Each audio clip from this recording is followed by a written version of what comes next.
Hey, hopefully we're live and everyone can hear us. This is Makercast episode 50. We've made it to a 50th anniversary, which is pretty impressive. We even got some of the guests from the original show on, so that's quite a treat. So, what's the first rule of Makercast? I really don't know why I do this joke. If anyone knows what it refers to, then please let us know in the comments. You really must try and tell as many people as possible about it. It's rather fun, and the more people you tell about it, the better. So if you know what the reference is for this joke, then put something in the comments. So who's on the show? It's the stars. We have the brilliant Brian Luff, or Brian Locke, isn't it? That's right. One day I'll get your name right. We have the bonkers bit loony. We have the magnificent Myers Makes, also known as Clem. And we have the knockout Kevin McCallier. So, on with the show. So I think Brian's volunteered to go first. So Brian, let me make you the main person. How do I actually do that? What's the way of doing that? Who knows? I can't remember. There we go. It's me. Hey, it's Brian. Now I really need to get my hair cut. Brian. Hello, everybody. I'm Brian Luff. No, it's Locke. But that's fine. I don't care. So 50th anniversary. These last 50 years have really flown by, I guess, seeing as anniversary is a year.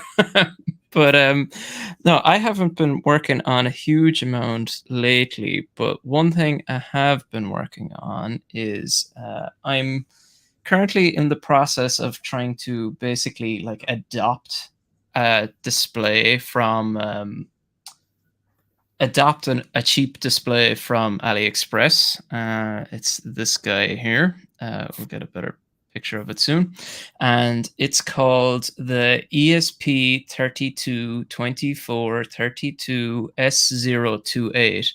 And I think it is the stupidest name ever because I already forget what it is and I've seen it lots of times.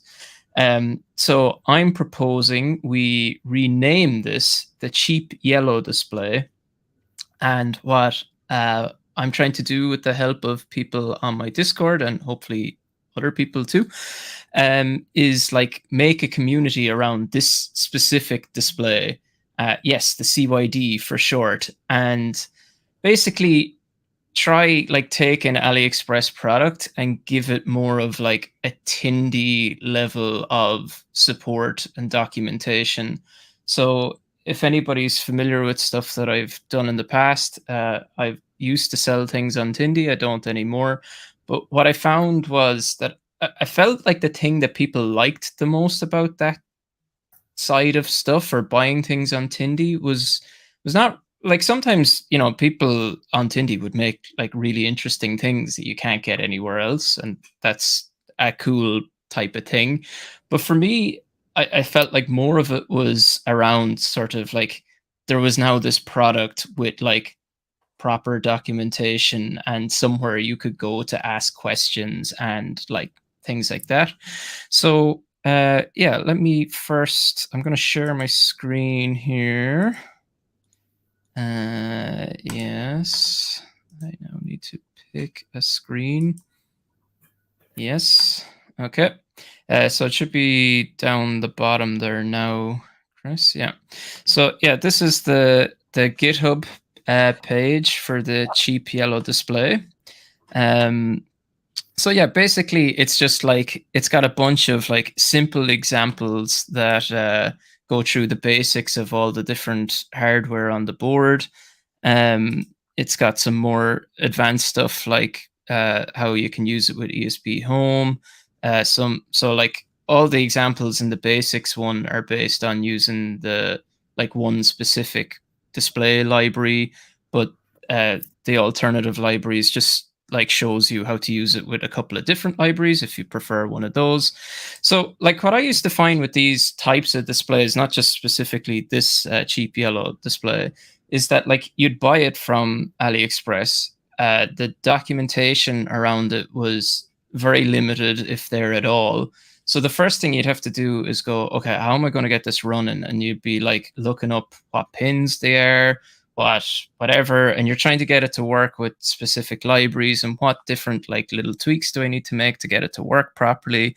And like this will hopefully kind of cut that out like altogether, where, you know, as soon as you get this thing, you can just come here and install some of these examples with the documentation that there are, or that there is, and, you know, get up and running. Yeah, so yeah, it's about $15 delivered, which is pretty cheap. I was kind of saying that, like, if I wanted to make and sell this, there is absolutely no way it would be less than $35. I think I just, like, I wouldn't be able to get it made for $15. I don't think.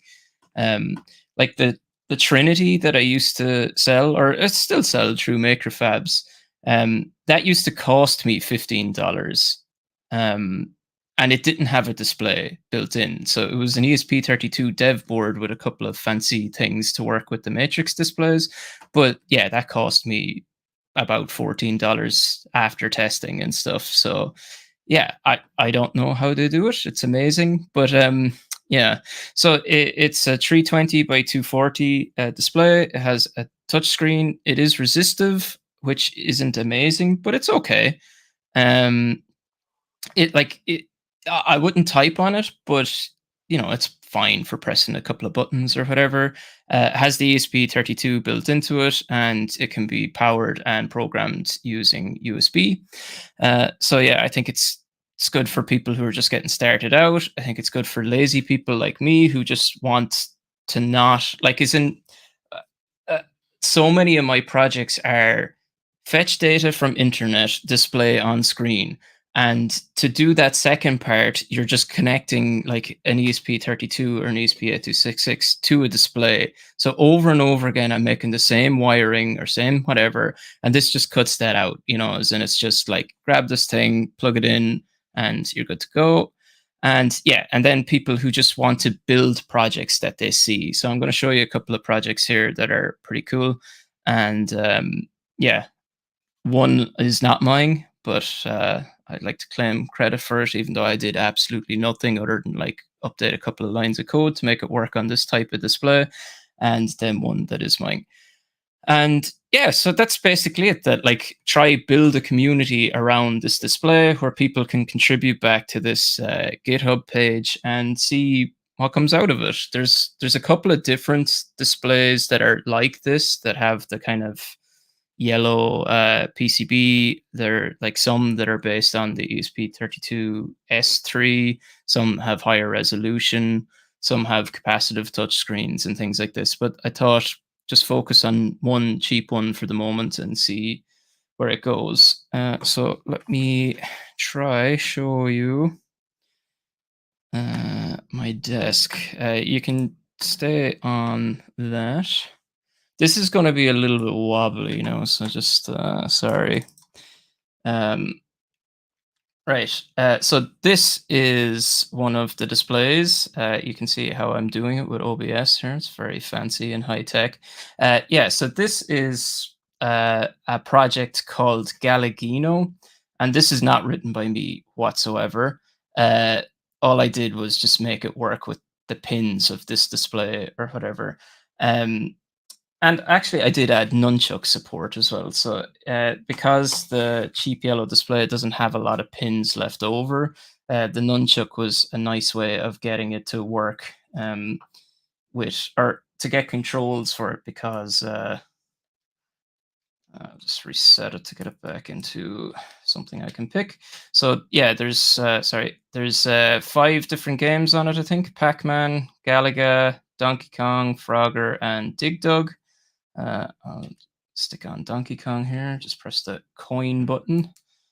There is music, but it's really loud and obnoxious. So just when we're finishing up, I'll throw it on.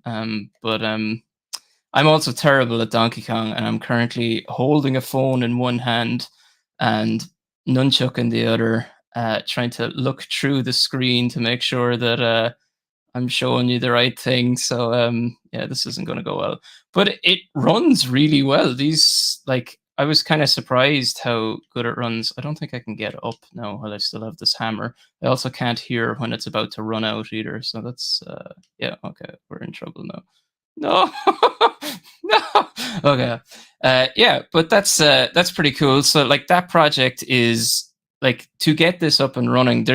There's some stuff with the ROMs and stuff that's a little bit complicated, but like from a coding point of view, you just have to enable in the config file like the cheap yellow display version, and it does all the things with the different pins, getting the nunchuck working and things like that. So it's pretty nice. Let me just throw on the sound here so you can see how loud it is. If you think men can't multitask, wait till you see me trying to get the sound on. Here we go. Oh no, I think I might have broken the wire as I was trying to do that. So yeah, I don't hear any sound anyways. Oh, there we go. I don't know what you can hear. Can you make a web browser uploader for that? Yes, you could, and it would be brilliant, except you'd be hosting the ROMs as well. So, you know, sort of icy ground. Okay, so that's Galagino. It's pretty cool. I like it. And then one other way simpler project that I have for them here. I should have had this plugged in already. Sounds like a land mower. Hello. It sounds a little bit better in person. Is that plugged in? Yeah. So this is super bright by the looks of things. So this is an F1 race notifier. So basically what it does is it goes to a data source that has all the F1 races and the session times that they start. So if you follow Formula One, basically there's like 4 or 5 things that happen at the weekend, like qualifying, free practice and things, and they go all around the world. And you know, qualifying could be at 2 o'clock when it's in Belgium, or it could be at like 1 o'clock in the morning if it's in Australia or whatever. So what this does is it fetches that data, converts it to your local time zone, and displays it. So the next race is more than a week out, so it's showing the track rather than the actual start times. But when when we reach the 21st of August, it will start displaying the track. It'll start displaying the track, or sorry, the session times and stuff. So that's just like a sample of a project that's on the cheap yellow display. And there's a good couple of other projects then as well. So I'm going to stop presenting my screen. Where is that? Yeah, so that was kind of the main things I wanted to show. There are some other projects as well, like, you know, when we had the GitHub up, I was showing I had a Spotify display, which fetches the song that's currently playing from your Spotify account and displays it there. So like Spotify had this thing for a while called the car thing, I think it was called. And basically it was just a display that showed what you were playing, and it was meant to be something you could put in your car, and it was easier to control than your phone or whatever. And yeah, so it's just sort of like a desktop version of that. The car thing, I think, used Bluetooth to find out what song you were playing off your phone, while this goes straight to the like Spotify API to find out what songs are playing. One other thing that I think is kind of interesting, it's along the same lines, but so as I was mentioning, there's not a lot of spare pins on the cheap yellow display. So I was trying to figure out how to like extract more pins from it. And it does have a micro SD card reader on it. And so I bought one of these. So it is a micro SD sniffer is what it's called. So that's the shape of a micro SD in a PCB. and it slots into the micro SD slot and breaks out the pins. And I have it connected to an NFC tag reader here, and I can use the micro SD card slot as an NFC reader instead. So I think that's kind of cool. It's sort of an interesting way of like getting more pins out of it without having to do any kind of soldering or whatever to extract the pins, and it doesn't impact, the device stays as it was. It could be used as a micro SD card reader, like in the next project if you want. So, yeah. I don't know. Does anybody have any questions or things? I don't know. I have a question. Have you found Yes. that display anywhere else than AliExpress? Because they don't ship to me and my folks anymore. So a different source would be interesting for that. Makerfabs sell them too. I haven't seen them being sold outside of China, but Makerfabs do sell them. But I don't know if they have any issues shipping to Austria or not.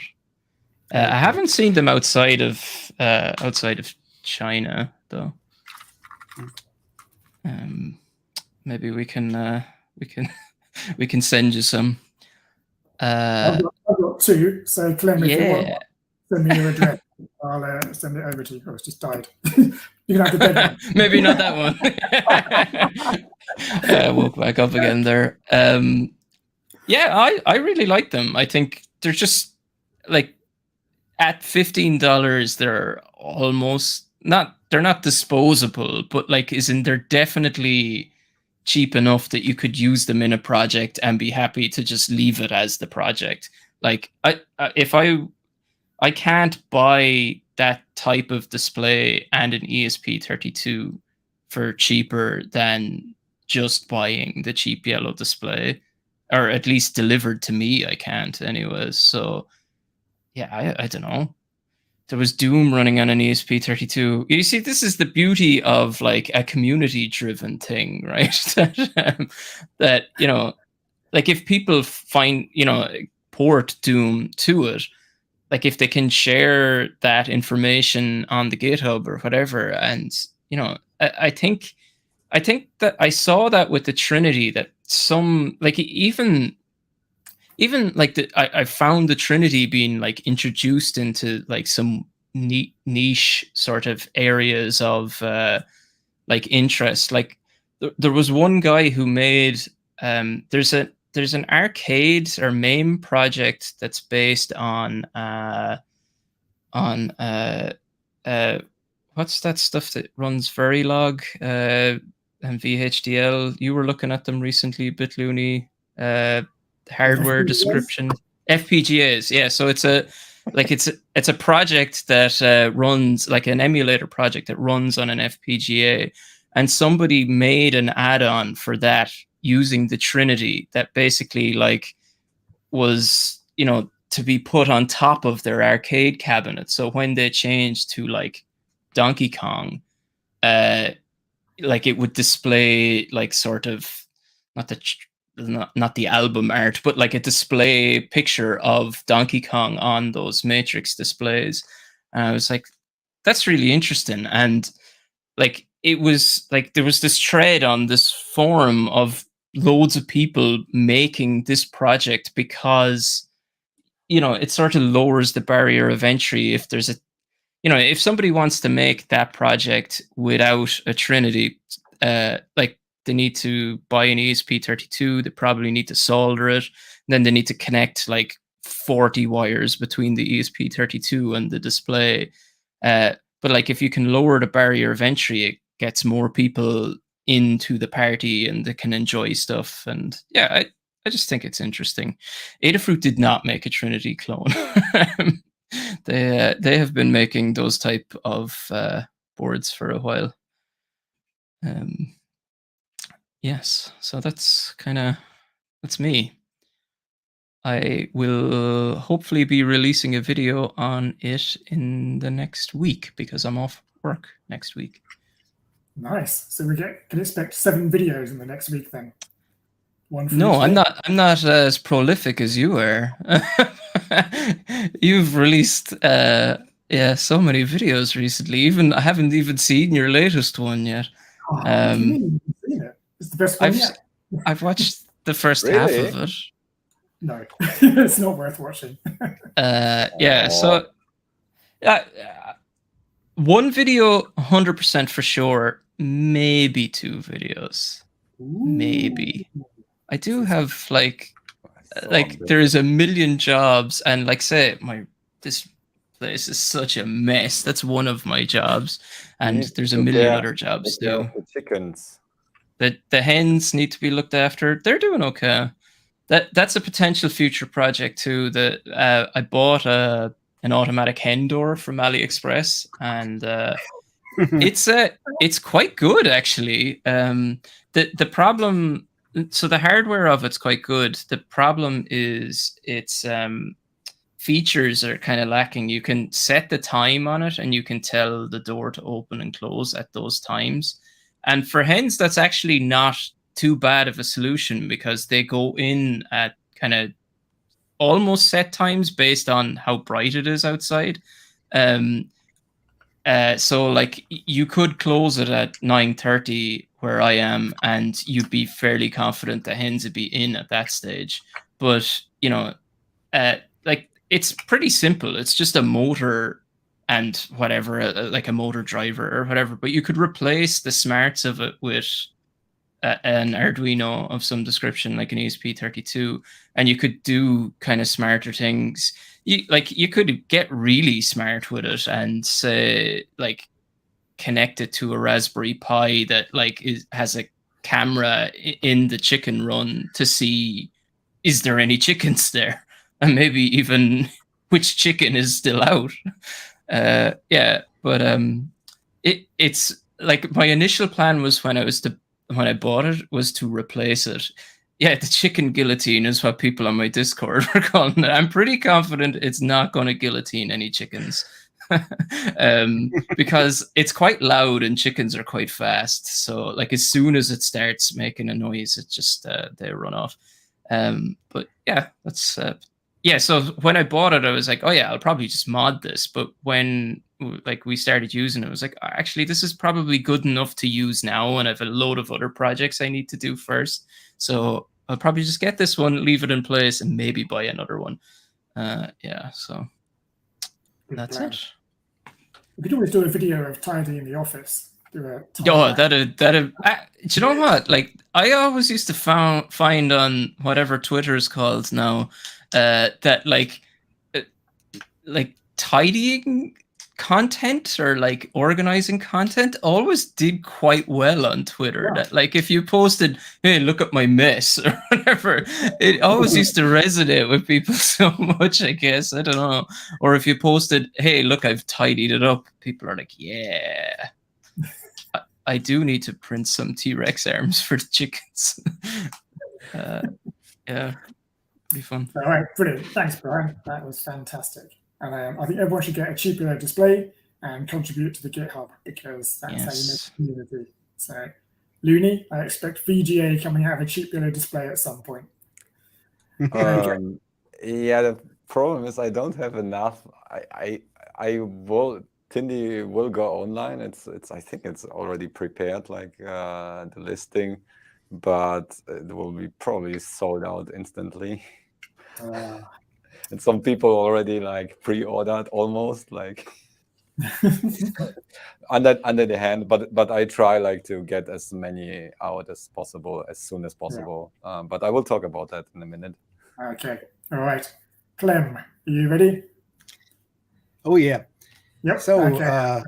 What have I been up to? Well, you have maybe all recognized that the new Arduino Uno thing came out with a new 32-bit processor. And I wanted to make, so to speak, a farewell project to the old Uno before I start any project with a new one. And I decided, I questioned, what is the coolest thing that I've ever seen done on an Uno? And for me, that's like my personal opinion, it was running Tiny Basic on there. So turning that microcontroller into an actual computer. And so that is what I did. And I made this thing here, which is a tiny computer. And I hope we can see the boot animation. I think it's mirrored for you, is it? No. It's good. It looks right. It's correct. Okay. Yep. Well, so this is, I'll just do it again. This is basically 2 Arduinos in a case, but not the full Arduinos, just the chips. So 2 ATmega 328Ps.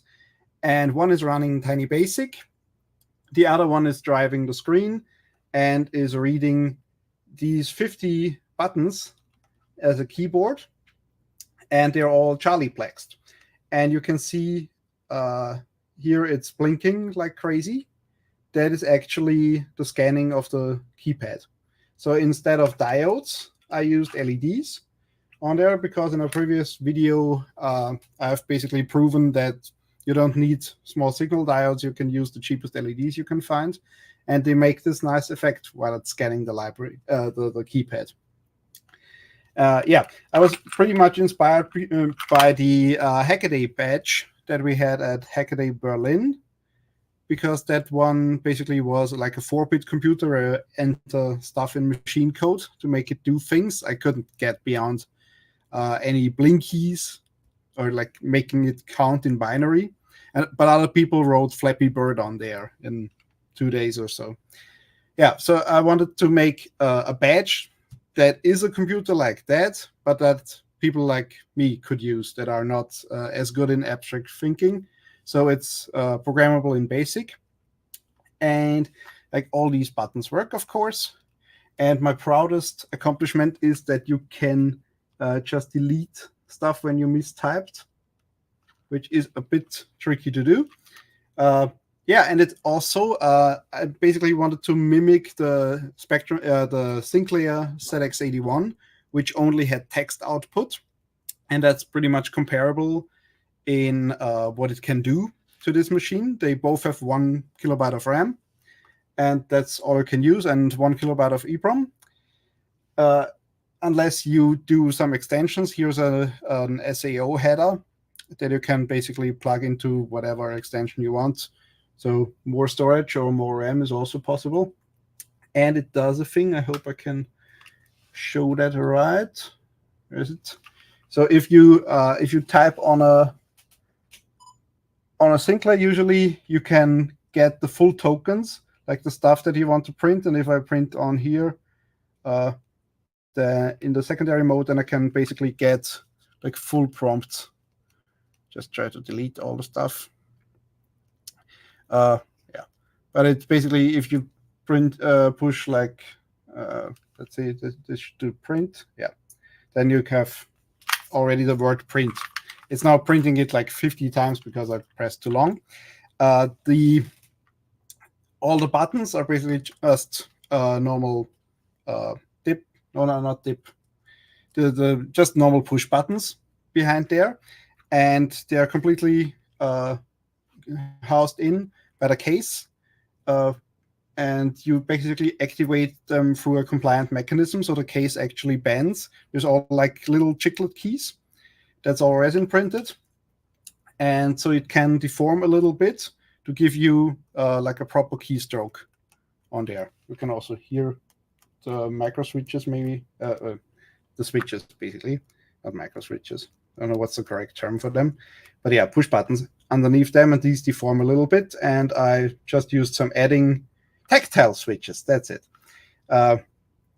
And then I've basically used some normal adding to color all the writing on here. And also there's really tiny text that I think you can't really see that, but below each letter there's the alternative mode down here. So under the G it says print, and there's go to and let and input and all these common commands that you need when you program in BASIC. So they're a little bit faster.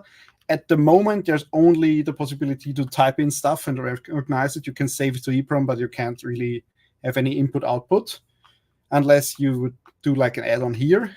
but on the back side, where you can exchange the batteries, there's also the 2 ICSP headers, and they have 3 pins. So that is basically, if you want to make an add-on on there, you can just strap it on the back. And I'm really on the fence about making a floppy drive or a cassette tape or something for that thing that just plugs into the back. Oh yeah, that is resin printed. That's done. It's done with my own resin, and you can basically drop that and nothing happens. So that's pretty much as pretty comparable to an injection molded piece. So nothing goes there. Yeah.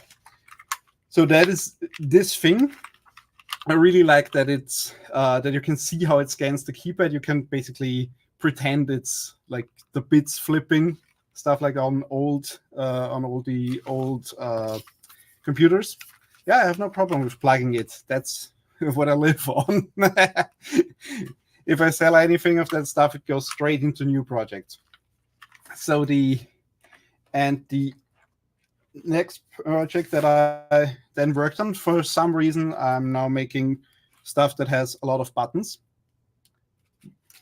So this one was 50 buttons for a keypad, and here, this thing I'm currently working on is 60 buttons. It's a keyboard. So I wanted to try out ortholinear keyboards. That means that all the buttons are in a row and not staggered like on normal keyboards. And I had this, my problem is I have this this editing keyboard, and the problem with that is I don't have the space on my desk to use it next to my normal keyboard. And also, it's like if I have it next to it, it's just too spread out. I can't see what I'm pushing. But if I had it together with a smaller keyboard, then I could use it like permanently. And also, these are already ortholinear. I wanted to just buy a normal, like an ortholinear keyboard, like a ready-made one, but I couldn't find anything for a reasonable price. So yeah, I decided to make one myself, because after that problem, I figured that can't be too hard. So it's driven by an ESP32S3, mainly because I wanted to get also Bluetooth connectivity if possible. And I haven't used that chip before, so there's my new tryout. It is not a QWERTY one. It's QWERTZ, the German layout, and QWERTY mashup. So usually I would have more buttons on this side for the umlauts, and they are now integrated with their corresponding vowels. So it's basically there's not 3 layers but 4 layers to this layout. So you have the normal letters, the shifted ones, then you have alternative, and then you have a second alternative to shift through all these possibilities, and also all the num-block symbols and stuff are also on here. The few missing keys, I have to reprint those. I just finished the last few buttons today. I have to reprint those. They didn't come out as they should. And one thing that I not messed up, but I'm kind of on the fence about on this one is that all the letters are raised. So if you use it, you can basically rub the paint off. And I won't use that much, so it's a non-issue. But I maybe will use this that much so that the letters are going. And usually on proper keyboards, you have these PBT injected keycaps that are double shotted. So the letters and symbols are actually a different plastic, so they will never rub off, no matter how much you use them. And of course, I couldn't do a double shot right away. But what I did is basically the same thing. They are raised on the inside of each key. And then I used just a Sharpie to paint them. I stick them on here so I can see them through the prints. And that also makes that I have to have a transparent keyboard to be able to do that. My alternative for that is that I want to try that out tomorrow maybe, is instead of painting them, I use a second colored resin and pour it in a very thin layer behind each key. So only the raised portions stay in the original color and the rest will be darkened down or lighter or whatever. Yeah. Also, each of these buttons, they are Gatoron switches, I think. They were just the cheapest low-profile switches that I could find. Like, it's all a low-profile keyboard now. And were just the cheapest that I could find. And each of these has an LED underneath it. So you can remove them. Oh, yeah, they are hot swappable. So you can remove them, and there's a little LED under each one. And that LED, again, is not used to light up for fancy effects because I don't see a point in that. They are used as the matrix diodes, like in the other one. You can just plug the other one back. And if we look at the back, these are all the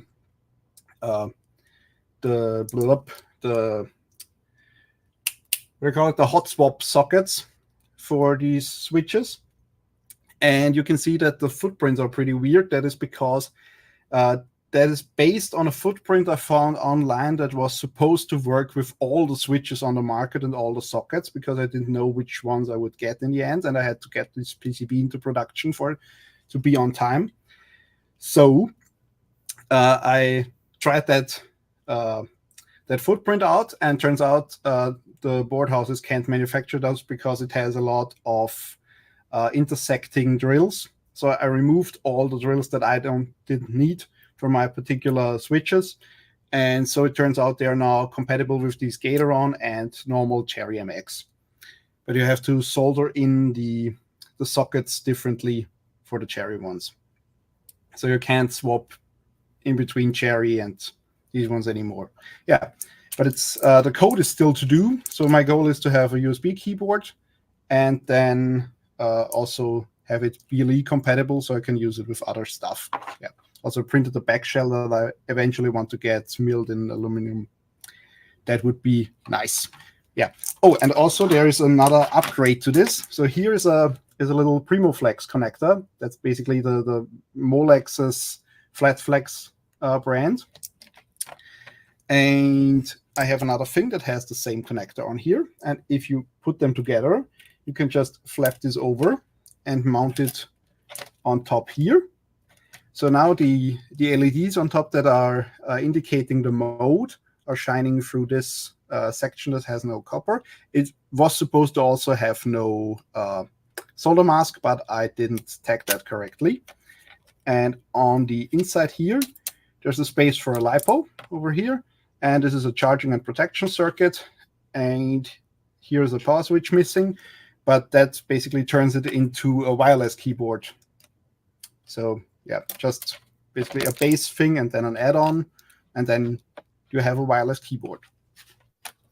Fantastic. So how long have you been doing this for? This project seems quite big. This here, that is from mid last month to now. So I'm not done yet. Oh, okay. I was expecting to say a couple of years, but no, that's this month's project. So on August 30th, I have to have the video and everything ready. The other thing was about 3 months because I basically started early to be sure I can get a second revision done. But the first revision almost worked, but I forgot the SAO header, which is like the point of making a badge. You have to accommodate all the add-ons. So I had to get a second PCB that had only the difference is it has this header and some voltage conversion, because the headers expect 3.3 volts, and this thing completely runs on 5 volts. Mainly, like stupidest reason ever, the backlight of the screen needs 5 volts. So I made everything 5 volts. Yeah. Cool. Fantastic. So anyone got any questions for Clem on his amazing keyboards and basic badge? When is the next video coming out? End of the month? So you've got... I think we have one end of the month, but it's a different one. So I made a project in between those two. Where on earth do you find the time? Save some projects for the rest of us, Clem. Yeah. Where do I find the time? That's what I do, basically. So right. Brian, I spend all my time doing this. That's how Yeah. By Maker. Yeah, I need to quit this pesky day job. Yeah, who needs money? That pays the Um, mortgage. The DaVinci Resolve keyboard has the most satisfying scroll wheel in the world. I basically bought it just before that week. Yeah. I bought, Like, the truth is, I wanted to get the studio version because I really wanted some features that are only present in those. And there was like a sale where you get this for free with it. I didn't get it for free, but like it was €10 more expensive or something, and I was like, I just get the keyboard. So if the wheel doesn't We were work basically the properly, same you have price. to load it, like recharge it. Is that it? It's very satisfying. It's really great. Yeah, and having these side by side now, that's an editing setup that I can get behind. Now all my hands have a proper place, and it's not. Oh, And you pressed the wrong button. Kill switch. here's the Alt F4 button. I'm back. Yeah, that was it. Just hit the wrong button. Okay, that's the proof it worked. And he's got it. Yeah. Did you? Sorry. Yeah. As Simple Electronics said, you probably made a project while you were gone. Did you? Do you want to show us it? Or? Oh yeah. So basically, there's one thing I didn't tell because it's basically a secret, but the people on the Makercast can basically get the secrets early or the sneak peeks because I've teased this on social media during building it, but the video will not come out for a while. But there's a reason there is this little flex ribbon connector on here. So it's basically a bit overkill for connecting two PCBs. But you could also do a flexible thing. And this thing is low profile for no reason other than being low So profile. it's a laptop.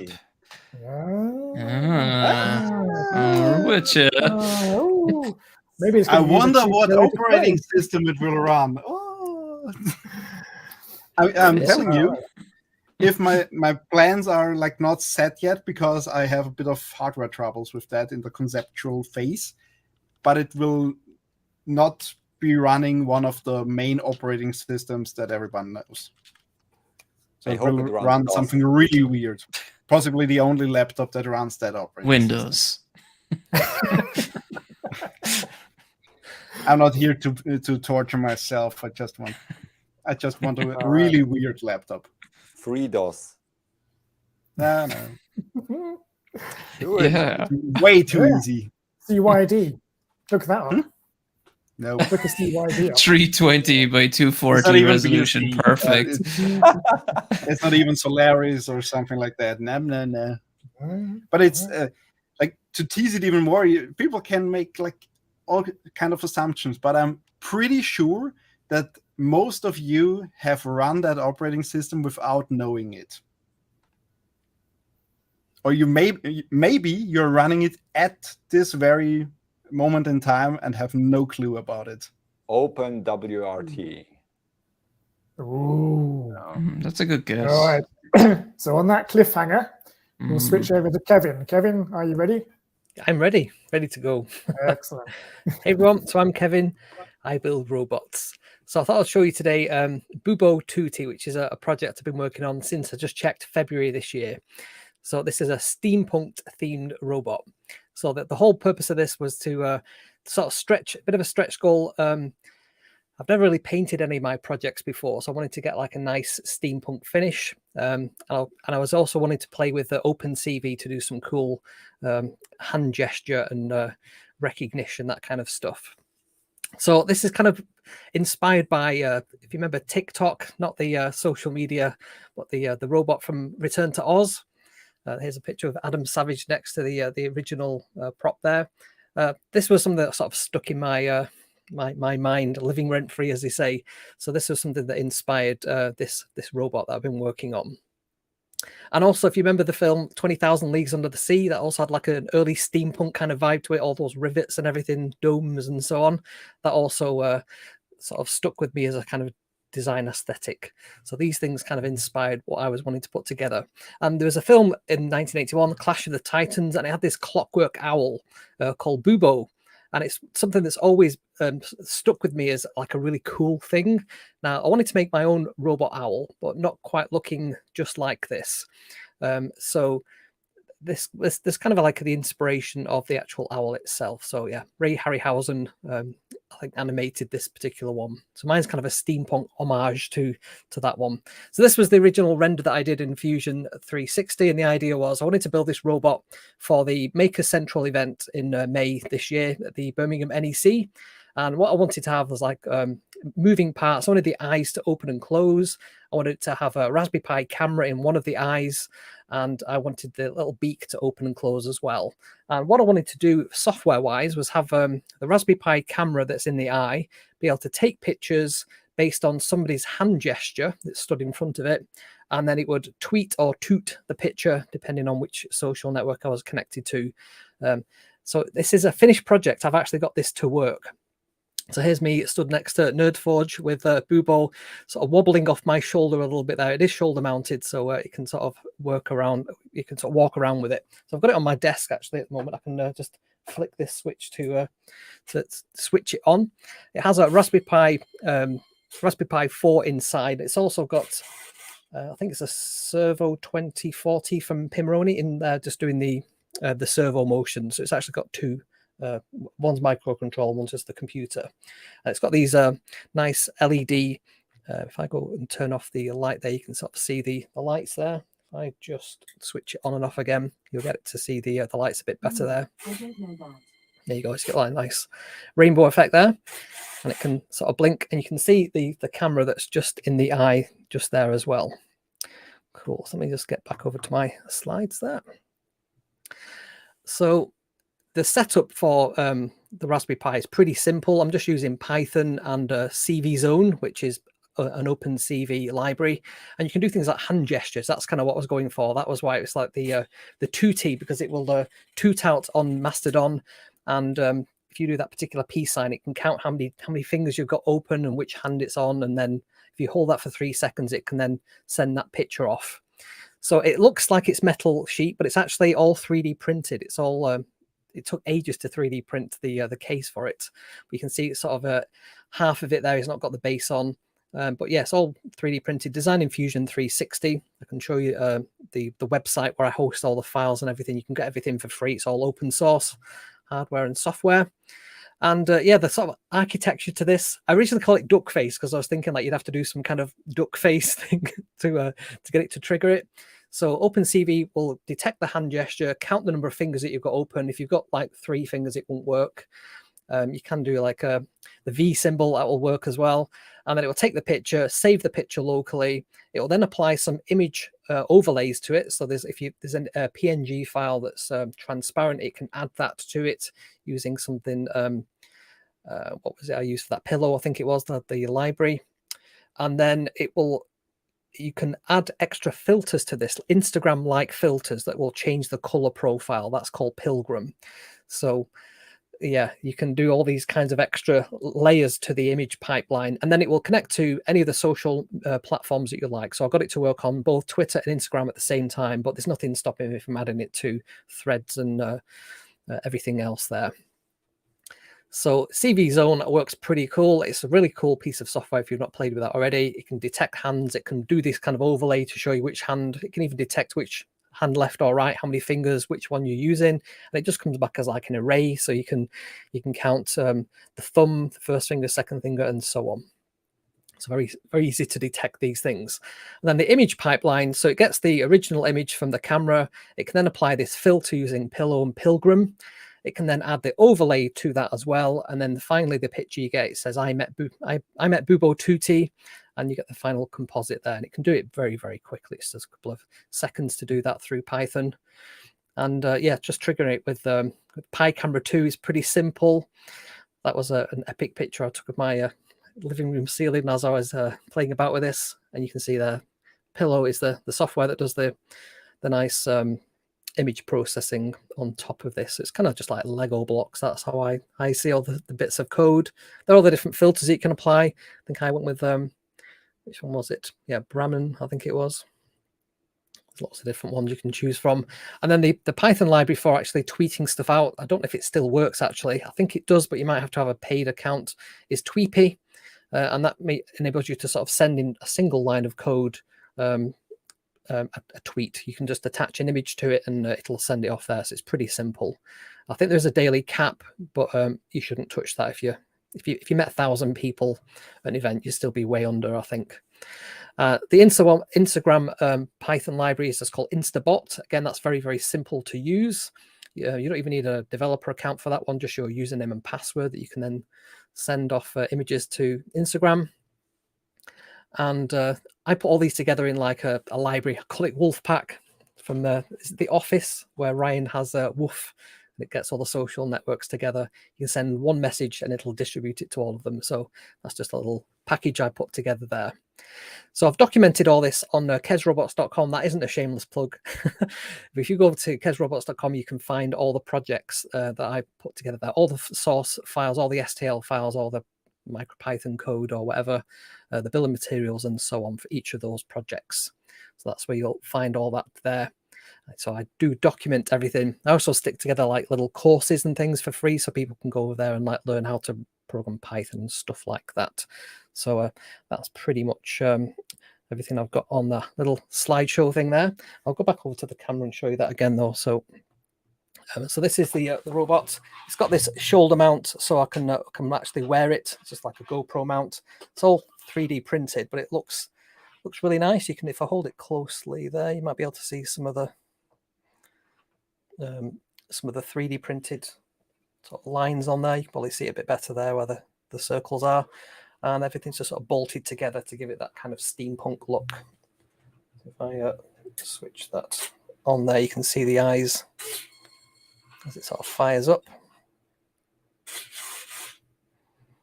So yes, it's a companion bot, that's correct. So I can sort of wear it on my shoulder. If I go back over to me, so it would sort of sit on my shoulder like that. It's quite big. I'll not put it on now. It is a little bit wobbly because the shoulder mount that I've got isn't designed for like quite a heavy robot. It's not that heavy, but it's enough for it to wobble. So that's a part two. I think I'd have like a shoulder pad that's quite sturdy and stuck to my body there. So there we go. And I've got these nice USB turn it off and on things, which are quite cool. So yeah, that's the main project I was working on earlier this year. I do projects every single week. The one I did most recently was the chicken nugget of doom. So this chicken nugget has a Raspberry Pi. You'll probably just see on the back there. I hacked this. So it's got a Raspberry Pi 02W inside, and it's got a screen from Pimroni. So if I plug the battery in on this and just fire up a command through VNC, we can get it to play Doom, which is pretty cool. These are so random. So this was because of the McDonald's were celebrating 40 years of the chicken nugget, and they had these as like a Happy Meal toy, but only available in China. It came in this like little cute chicken nugget box as well. So I had to order one of these, and paid probably way too much for something that I was going to basically just take all the gubbins apart. It originally ran Tetris, but I thought it'd be quite cool if it could run any game RetroPie style. So yeah, that was one I did most recently. You probably have to stop me because I'll talk about all kinds of projects. There's just so many to go through there. In fact, if I pull up kezrobots.com, that's amazing. you can probably ever see how many there are. I mean, what's happened to Clem? He's turned into a robot as well. What is that? That's awesome. You're on mute, Clem. He's saying, "I'll be back." Sorry, I just had to pick up my companion bot that I wanted to do exactly the same thing as you did. And have it like synced to my head, so it would look at the same thing. That cool. Also uses computer vision. That was like a few years ago, and I need to add that CD zone to that. Yeah, but it turned out way too heavy to mount on my shoulder. So I hope you get a lightweight solution for yours. Yeah. So some other projects I worked on, then just to let you know what I've been working on. Let me just get a web browser up, and I'll show you the kind of thing that I've been working on. There you go. So if I go over to here, so this is kezrobots.com, and if I go over to like the robot section there, you'll see all the different kind of robots I've been working on. So I most recently did some googly eyes that Google. So these googly eyes do it. Let me just bring that one up actually. Googly eyes. So these are like 3D printed googly eyes. They move around. They've got motors inside, and there's also a Raspberry Pi camera there. So if it will take a picture and then send that off to OpenAI. OpenAI will then describe. It'll do a caption for the picture. Send that back. But you can say send me back a snarky description of what's in the image, or you can say give me like a poetic, whatever, that kind of thing that you would do with ChatGPT. But it will describe what's in the image and then send that back.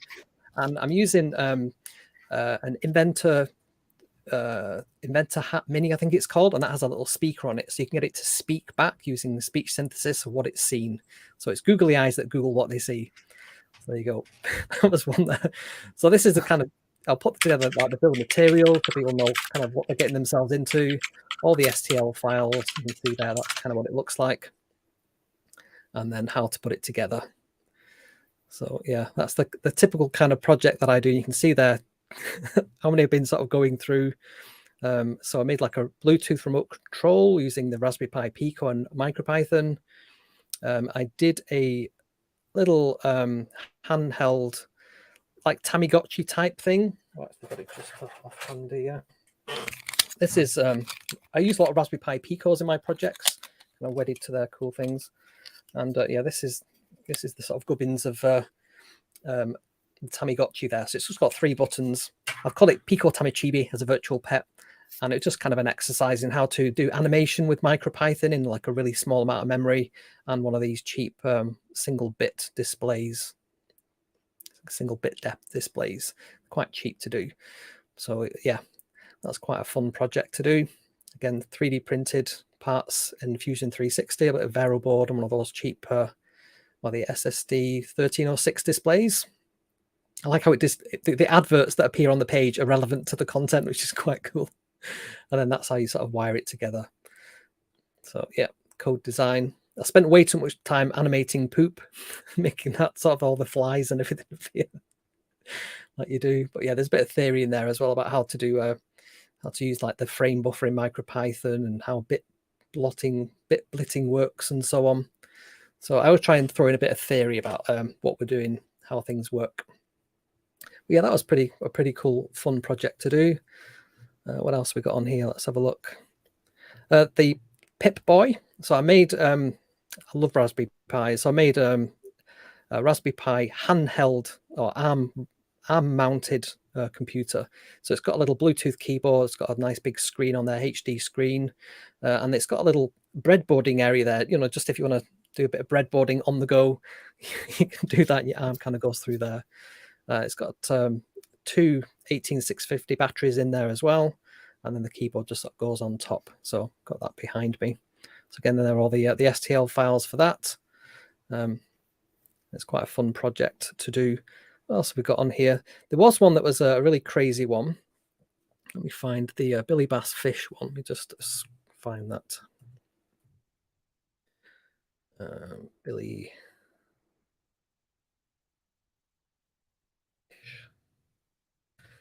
Go to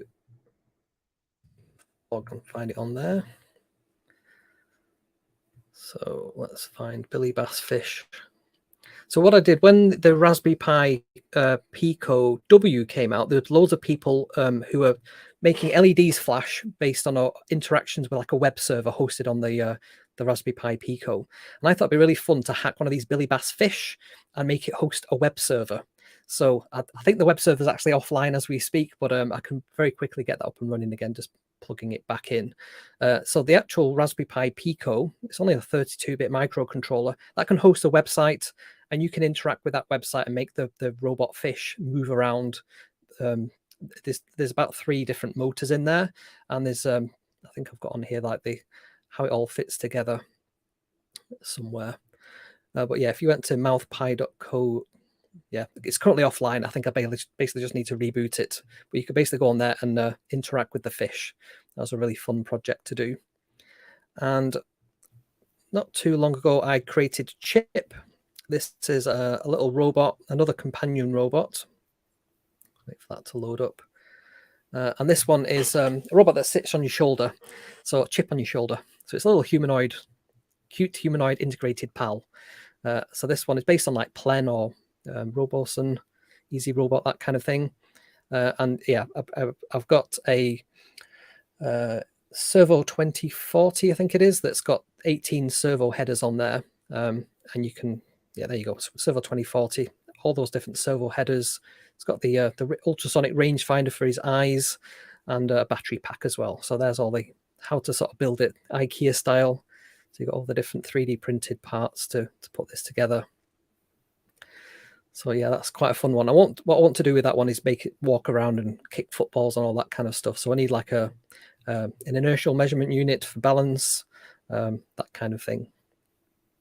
Fantastic. There was a question around how many iterations did it take to get the owl right? So how many prints did you do before it actually worked? Yeah, so I did it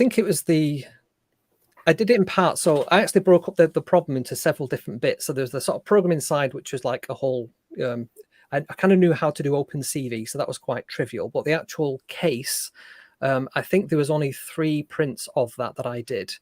And what tended to happen is it would get so far and then one of the supports would fall away or something, and it would end up messing up the print. So I'd have to run print it again and, redo the supports for it. So the actual design of it was right first time. I'd spent quite a lot of time thinking through everything and making it kind of modular so that I would have an area where you could screw something to. And I thought, I'll worry with what I'm going to screw to that later on, but I'll just leave that so I can attach something to it. So it's kind of modular like that. So the eye mechanism was something I worked on first because I knew that'd be quite compact, getting a Raspberry Pi camera, getting those LEDs on there, and then a mechanism that can close around it, and the eyes can open and close individually. So there's quite a lot of modeling in Fusion 360 before I got that right. But yeah, I think there's only about 3 generations of the eye before the eye was okay. Yeah. Fantastic. All right. Cool. Thank you. Looney, are you ready? Because you're next. You're muted, so I unmute you. I can't unmute you because you've chosen to mute yourself. No, can't hear you. Unmute You're yourself. still muted. We And can't we can hear you still even hear though you. you're Even though unmuted. you're unmuted Your now. road thing is not on. Yeah, turn it on. These Well, let's talk about batteries have Professionals died. around here. Oh, This is why that's people Which do one of it. us has like hundreds of Oh. thousands of subscribers? oh no! I Who's need the to full-time somewhere. streams all the Dude, time? yeah, that's road for you. Hey! Oh no! Don't blame Rode because you didn't charge your Everything- batteries. Yeah, if you charge them, they end up being like puffy like that. That's road for you. That's the other one. Well, okay, I'll give you that. Yeah. But And that's the same get thing on to happened those with- Australians and be like, hey, what's up? I Yeah, need like a complaint letter. Mate. USB cable. Let me grab a USB cable to Aren't get Rode it, like, Australian? powered. Oh, that's Yeah. No, they're Sorry. Swedish or Why something? is it discharged? I think they're Australian. but they have. Oh, Rode. okay. Oh, So I will do it this way. I will hold it like that. Well, it's Okay. still charging. Otherwise, it will. Okay. Zoom So movie. quite busy time like this weekend, but I really wanted to be on the Makercast because I think we started. I was the first host of the Makercast, and it was such a great opportunity to like be on the Makercast again at this anniversary. And at the same time, today, 10 years ago, I founded my channel. So my channel, it's the birthday, the 10th anniversary. But we celebrate next Saturday on the live stream on my main channel, not the live channel, Ooh. the main channel. And that's why we are here on Makercast. Will you to have charge a your link microphone? ready. Or- I have a link ready for you here. Posted it in the chat. So we can celebrate on next Saturday and take some time. I hope I get a quiz ready by then. We watch some cringy moments from 10 years of Bitlinis Lab, and I will share all the hidden gems that people still didn't find, probably. I don't know. I never read all the comments, but nevertheless, yeah, I was on the Wintergatan community meetup with my LED wall, and that's also the one that I'm like the second version, not the version where you see the screenshot behind me, because that obviously died. I mean, I can show you. No, no, that's a clip. Never mind. Or maybe I gave a presentation on the LED wall. Here, let me share the screen. Yeah, here we go. I gave a presentation on that on the meetup, and basically, if it enabled, oh no, it puts it on the wrong screen. Okay. All right. Never mind. You can change it in yeah, percent. Yeah, I don't know where to change it. Let's just do it like that. Wait, it's playing back In on view, I'd say. All Or right. slideshow. If slideshow No, at the top. I will. Okay, so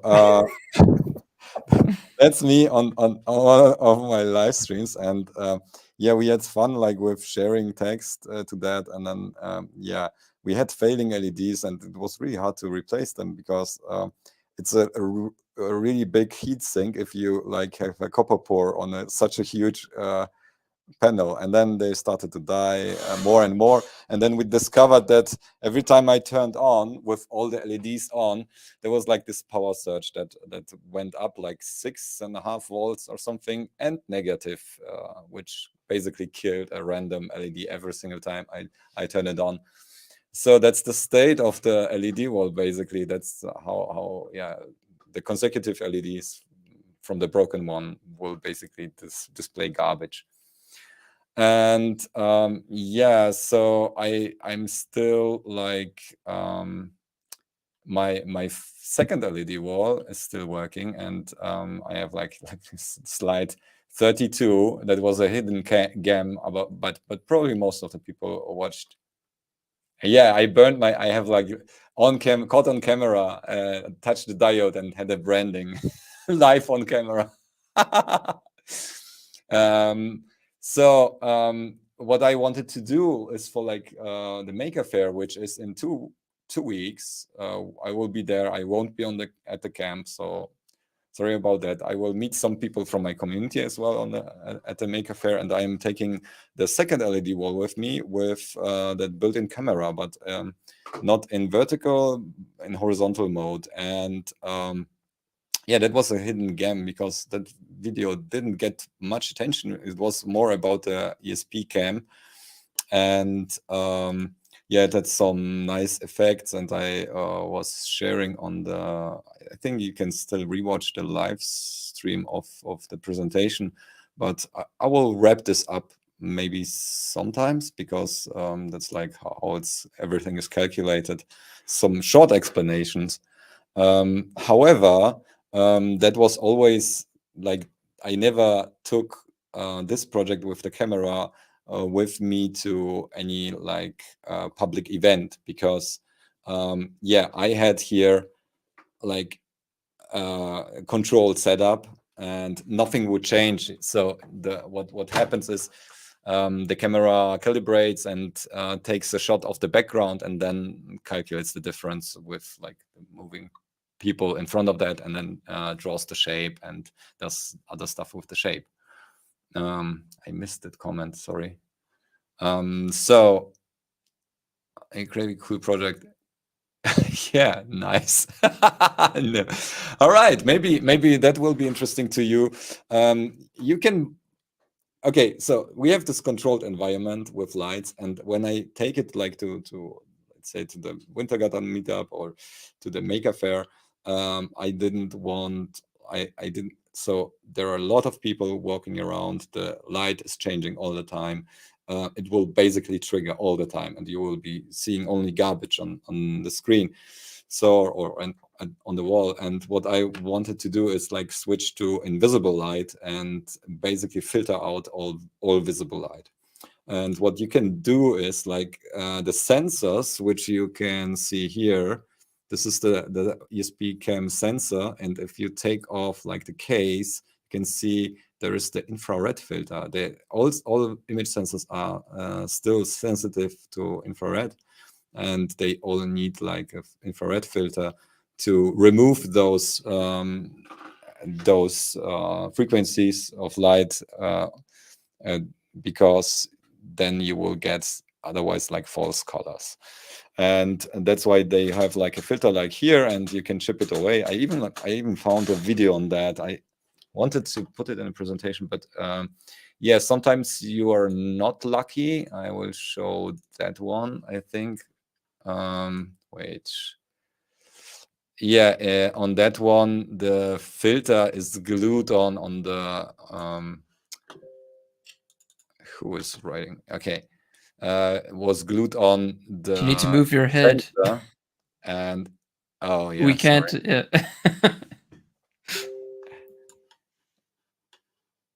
And you have like to somehow push the blade between. Wait, I can move my body away here. Here we go. Yeah, so you can take like a blade and try to pry it between the sensor and the glass without breaking it. So I still broke it. So somehow the sensor looked okay-ish, but yeah, that didn't work. But this is how the filter looks like afterwards. Sensor looks okay. I don't know. The other type is if you have like the glass. I have an example. So I couldn't determine which camera because they are all like the same type. But this is, I think I open it. Where is it? This one shows the camera. Yeah. So you can really see the filter when you tilt it a little bit, and then you can see like there is some sort of red reflection, and then yeah, you just chip it away to make it sensitive to infrared light. There are some crappy and cheapy surveillance cameras that you can hack. Apparently, we had that on. I think we talked about that in a hangout on my Discord. They cost like $20.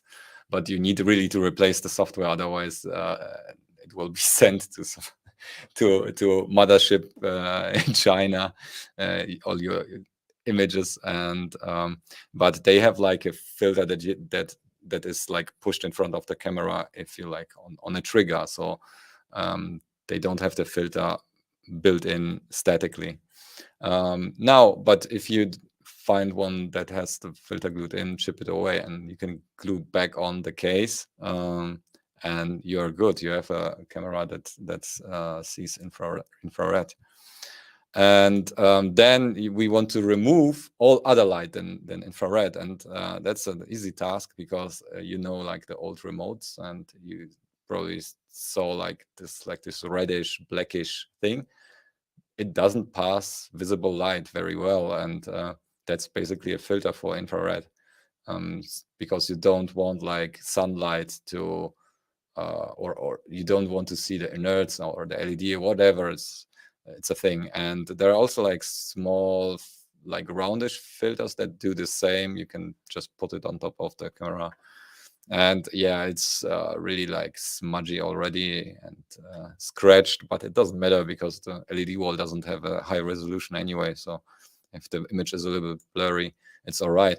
But then we need like a source of infrared light, like to light the people in front of the LED wall, and that's done by these IR blasters. They cost also like $20. But yeah, probably. So these IR blasters, they're apparently really bright. We made a hacked version here. This is the makeshift IR blaster still on my desk for the filming of episode on that, which I just used with some LEDs, and it worked a little bit. So we had to prove that method works, and then I bought those for, I don't know, $17 or something, to shine, to like light the scene from both sides, and it actually worked nicely. That was tested now at the that was at the Wintergatan meetup this weekend, and these are like shadows of people. We had like a black backdrop that worked better than like the other side. There is like the ramp where people were passing by, and I switched like the orientation so the people would be forced to interact with the LED wall. But yeah, when I arrived, the LED wall broke, and Wi-Fi wouldn't work, and then I discovered only after a few hours that I had like coded a static IP of my local Wi-Fi, and then I also managed to like swap plus and minus and burn the 2 boards, I think, in total over the first evening. But I had replaced them with me, and we made it work. And then, but it's it was quite adventurous. So that was one thing that I did last month, and that I wanted to share. But there is like another. I think I can stop sharing and let me grow. Here we go. So I don't know when I probably mentioned the VGA board on the Makercast before. I finally got the first batch of them in purple.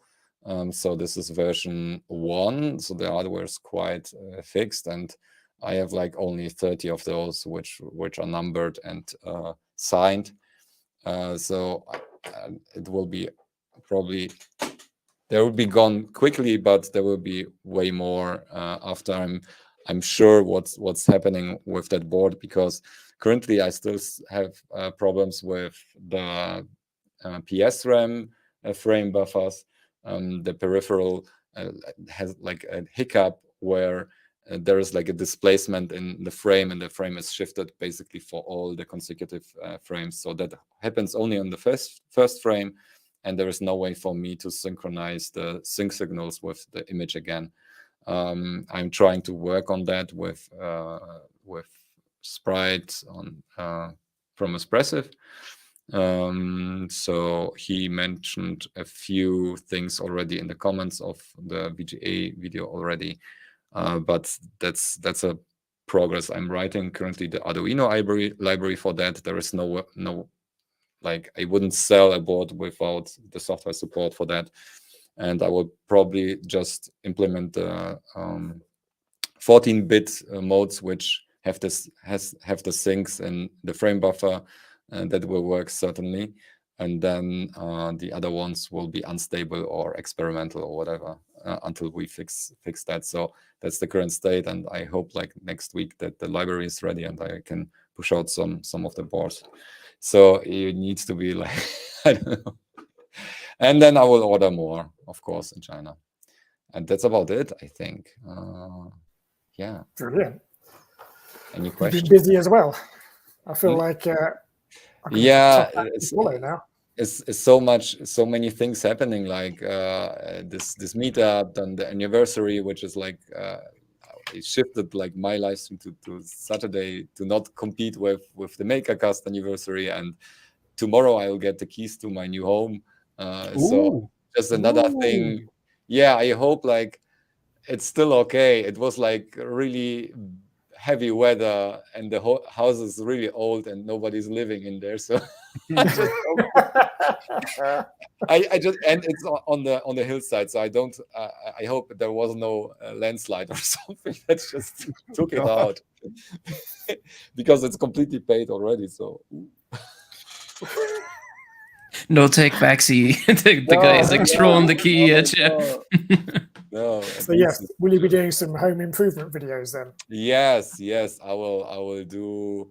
I have already a Chinese tool manufacturer as a sponsor lined up. So you will see a lot of David Watts has his drill ready. He's like, "Where are your floorboards and pipes?" I'm just. There are not many pipes because that's like super old electric heating. Because there's no plumbing.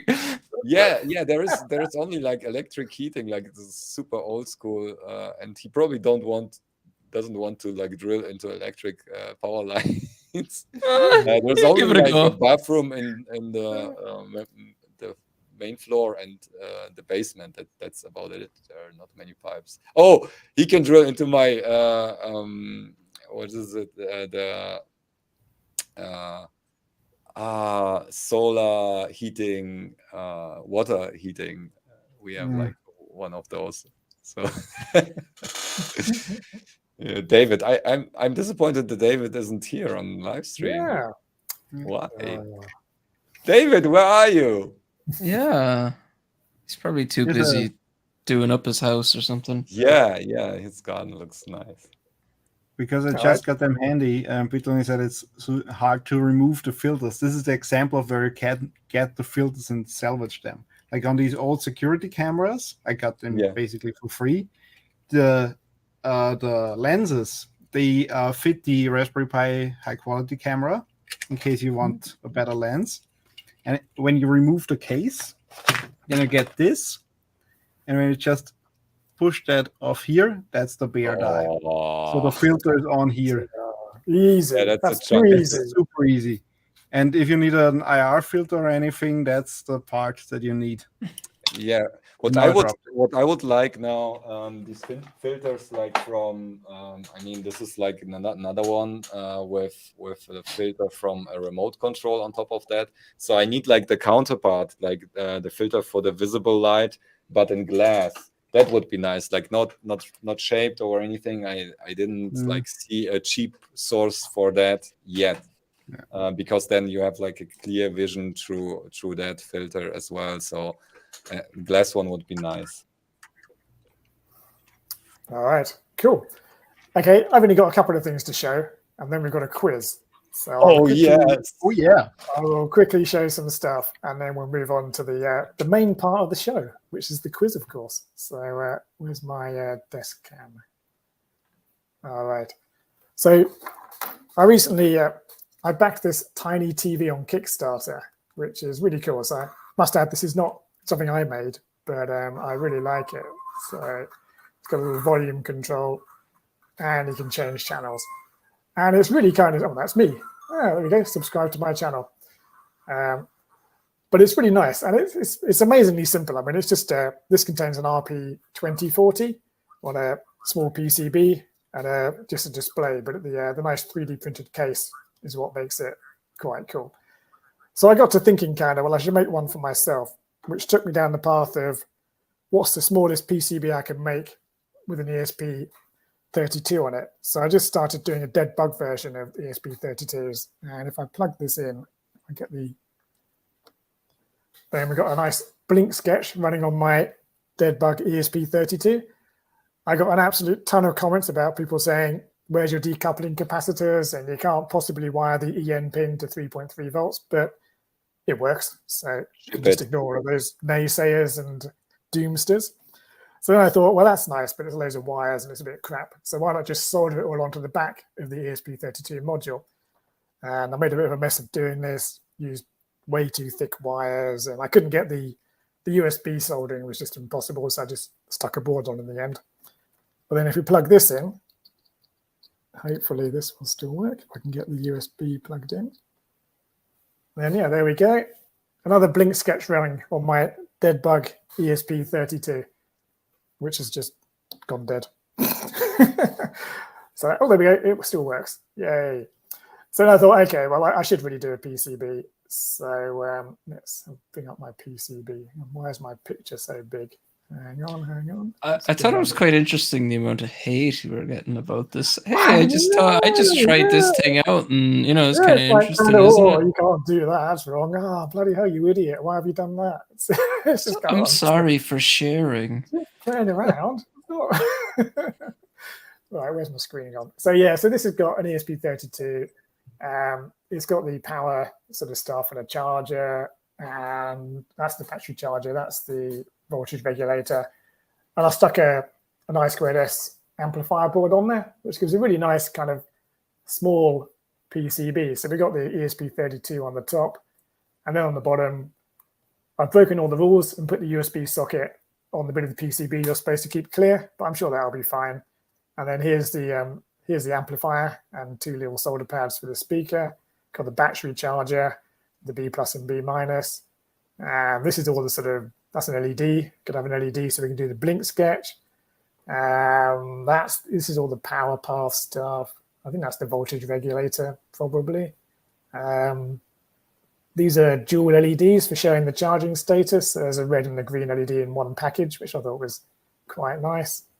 And then this is the power supply for the speaker. So that was pretty neat. So that's currently being made. So that should arrive at some point, hopefully. Oh, what's going on there? It's interesting.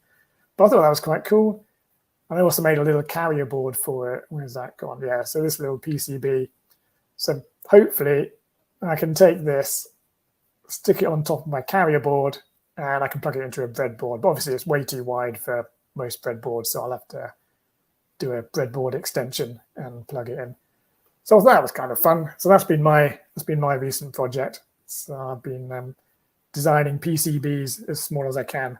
I didn't realize there was much more space here, and I thought, well, I could actually put a bunch of stuff here. So I might, in my next version, I'll probably stick a microphone on the board somewhere, and I'll switch to having a vertically mounted USB socket, so I don't break the rules around sort of you can't put stuff underneath the antenna, because I will get a load of hate comments for even thinking of putting something on the back of the board where that is. I got already for the VGA board hate comments about the antenna, which isn't like completely clear, like 5 meters to left and right. It's dreadful. God. Oh, that's all right. I mean, if it works, it works. It only like it's unidirectional antenna. Yeah. So that's been me messing around. I've been doing that, just playing with little ESP32 boards and stuff like that. I have a suggestion for your tiny TV. Ooh, just make it out of a cheap yellow display. Well, I will wire up the cheap. Actually, the cheap yellow display already it's got an ESP32 on it already. So. Yeah, no, but that's what I'm saying. That like is in. Look, you're making PCBs here. Your castellated edges cost more than the cheap yellow display. I had no idea how much castellated edges cost before I did it. I was kind of sure. One of my friends said, because originally I didn't have it, and I was showing it to one of my friends who was checking the PCB to make sure it was all fine. And he goes, "Oh, why don't you just do castellated edges? That'd be really cool." And I thought, "Yeah, I'll do that." Yeah, and I priced it up, and I was kind of. PCB way, you sponsor the channel.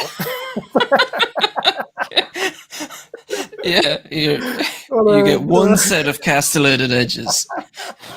That's it. That's it. Yeah. So just in case anybody's wondering, castellated, like these cheap PCB manufacturers, like you could buy 10 PCBs for like $5 or whatever. But like castellated edges, which is basically like like you can see at the side of the PCB or of the module that he's showing there, like there's like it wraps around basically. Like they could cost $30 to add on your $5 PCB. But as Meyer Make says, they're included with Eisler. But Eisler don't pay Chris's food bills, so they don't pay my food bills now. So PCB way, baby. They're the best. Everyone click on the link. You just need to ask Set Electronics on Twitter or X. X. He works now for Eisler, and you might be the second one that's sponsored by them, the second YouTuber. Ooh, well, yeah, I am due to renegotiate my contract. Third one. I mean, you I can might at have. least get free boards as a influencer there. So Well, I made this. Yeah. one thing that I tried, like if you want to save some money on castellated edges during the development, like the development cycle in the start, I just put regular holes there and just let them mill like them off, like half of the holes with the edge, and it was okay. It had like some remains of the holes of the other sides, but you can easily clean that up and still have like a working board that's for your prototypes. That's all right.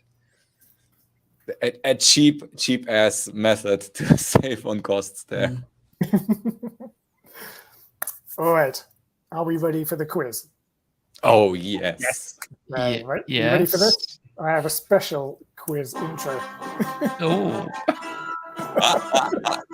Quick.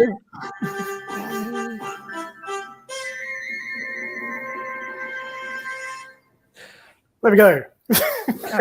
So, are you ready? So you have to keep score again. So it's up to you to keep count of your answers, because the answers come at the end of the quiz. So just remember what you answered.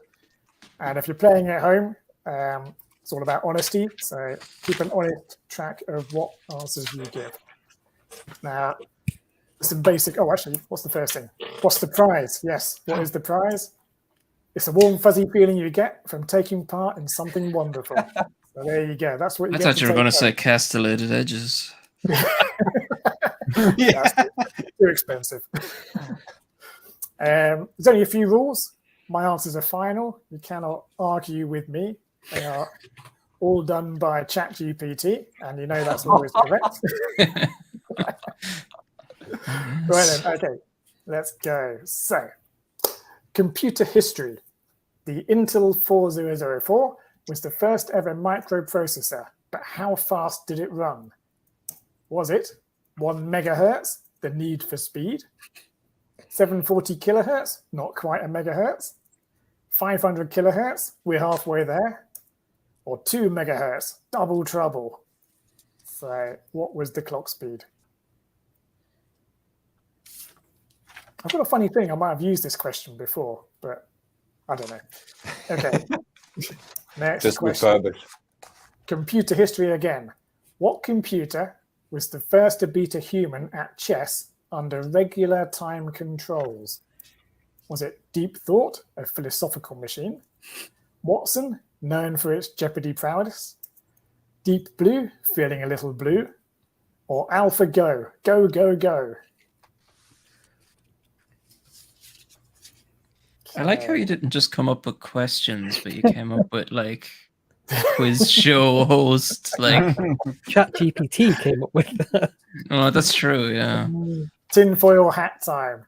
What does the G stand for in 5G?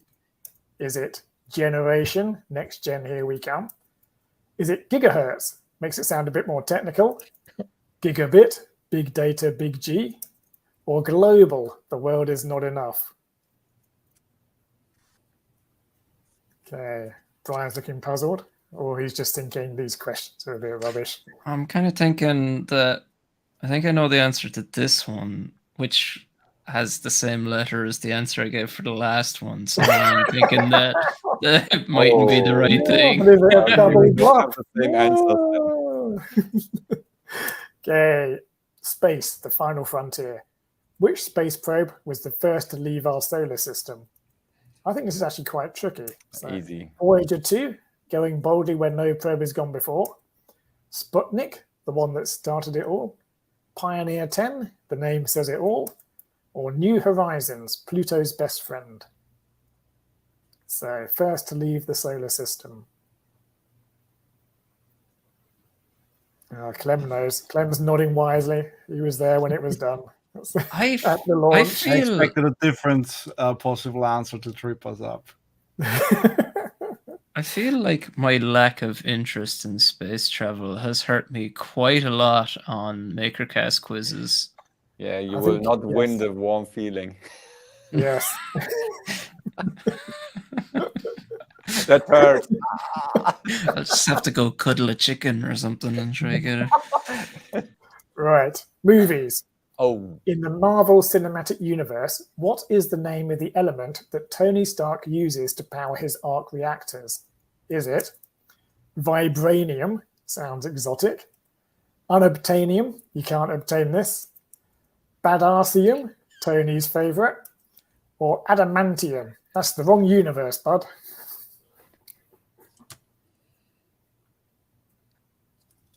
Great. My lack of interest in Marvel movies is also.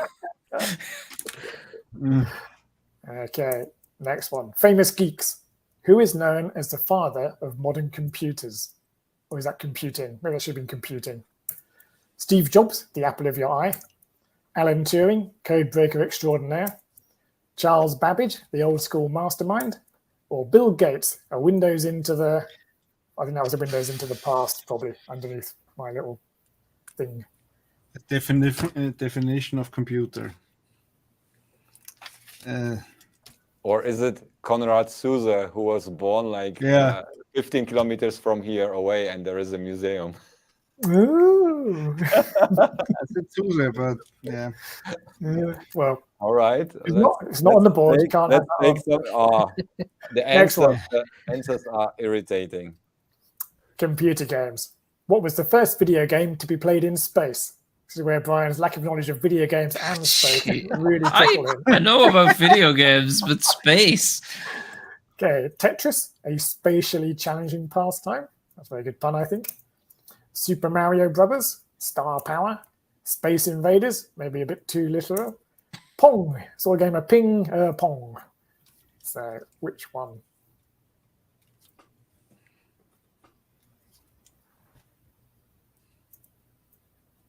Okay, ready for the next question?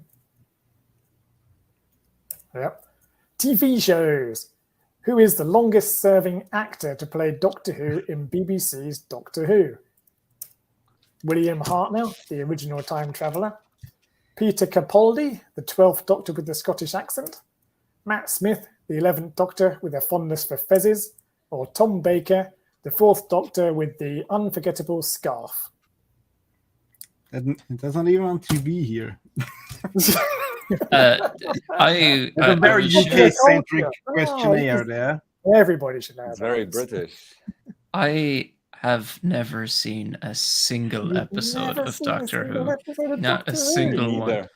Whoa. I think I know more about like Inspector Space Time, Wait. the Community ripoff of Doctor Who. All right, next question. I'm feeling unwell. The first ever computer virus was named Creeper, creeping into your files. I love you, nothing like a deadly declaration of love. Brain, brainy move.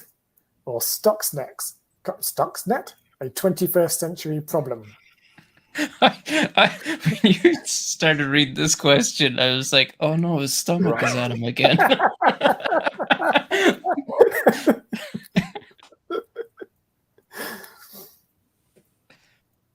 All right, next question. Cartoons. So this one came from Deshipu. Deshipu?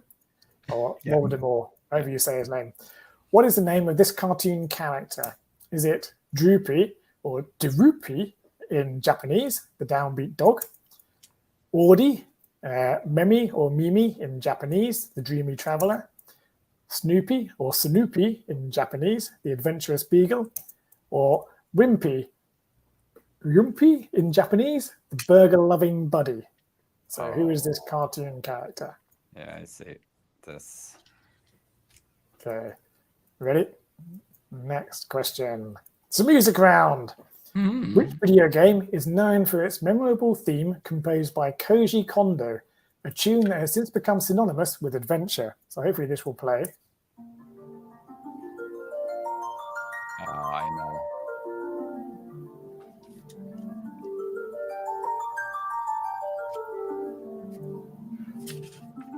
So, is it The Legend of Zelda, Overworld theme?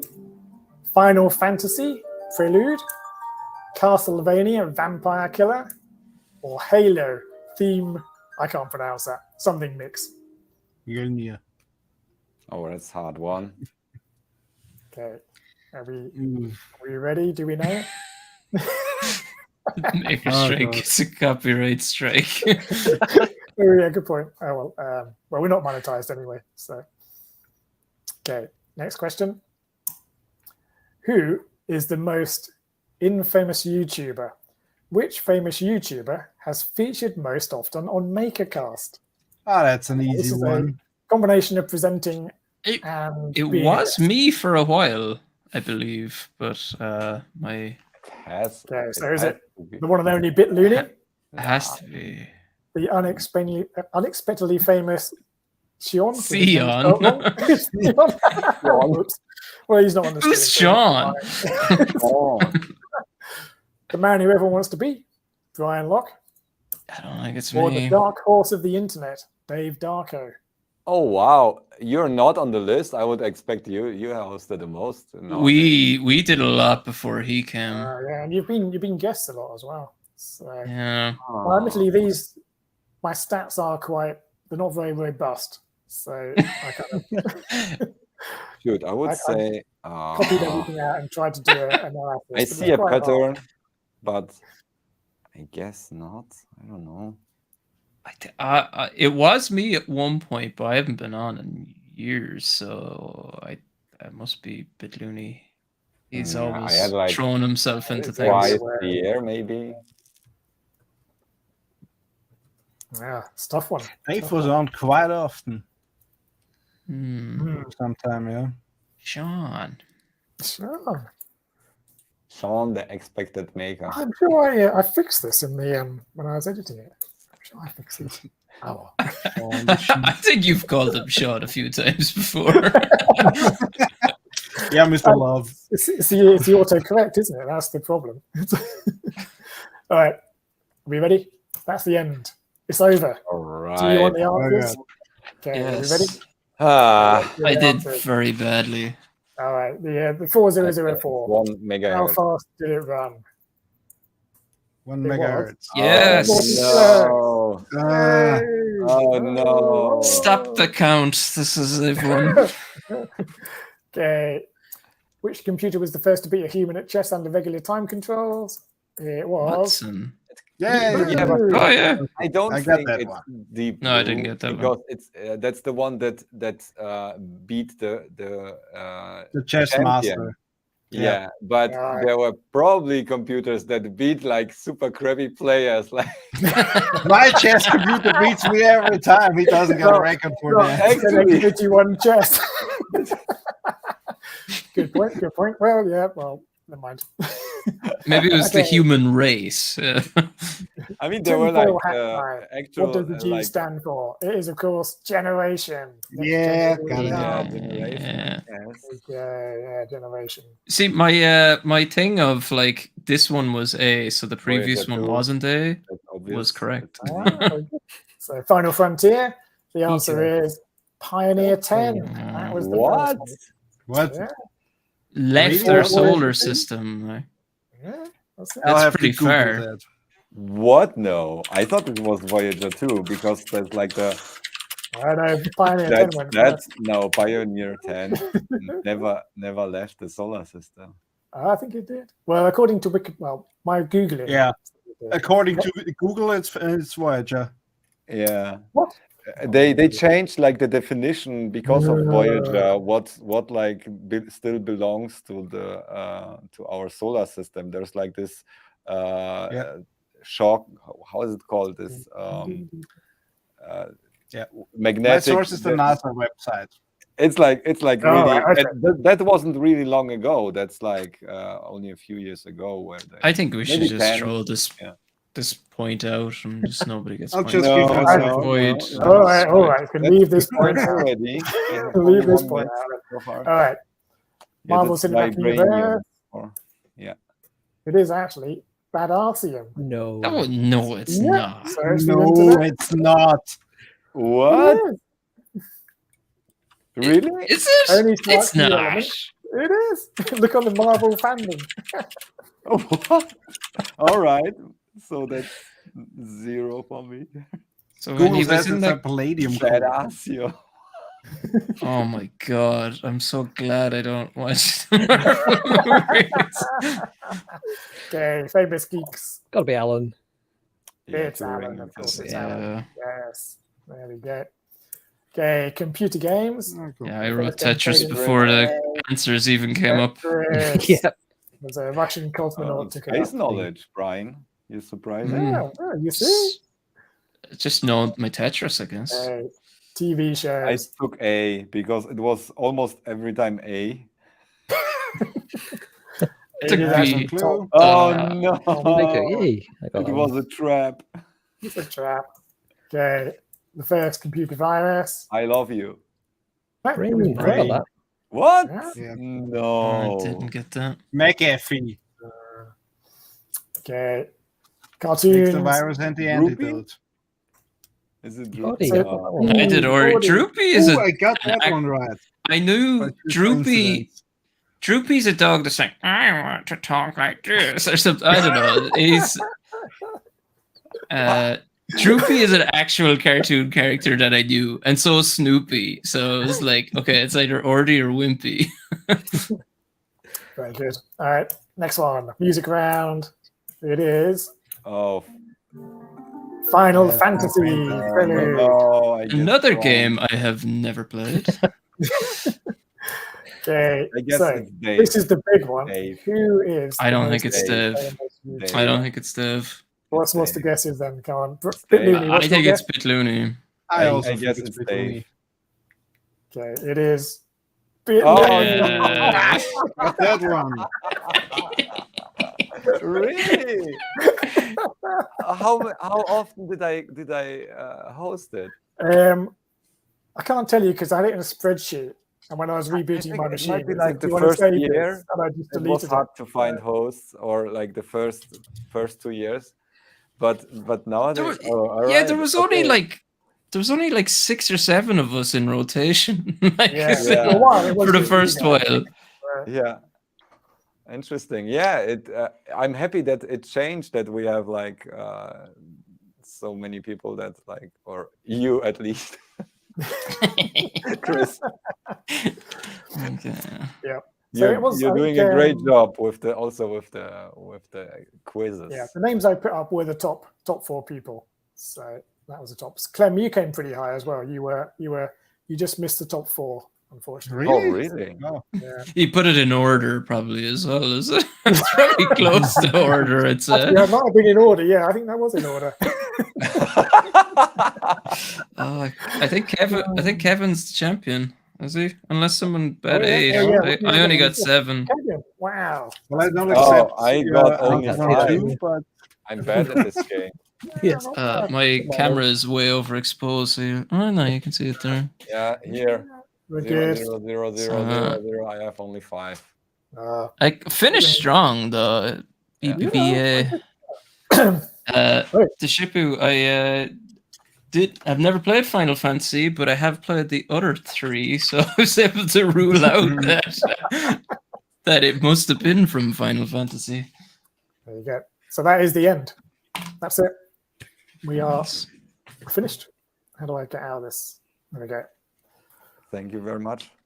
What should we do now? I'm gonna go to bed. Good plan. Same. Kevin's got a few I'm gonna projects to finish off. Clem Sorry. is going to I have got 2 projects to finish by the morning. All right. I I'm just going to end the smashed my broadcast. project. Nice. Okay. Should we stop? Thanks everyone for watching. Great show as always. I'm going to stop going live now.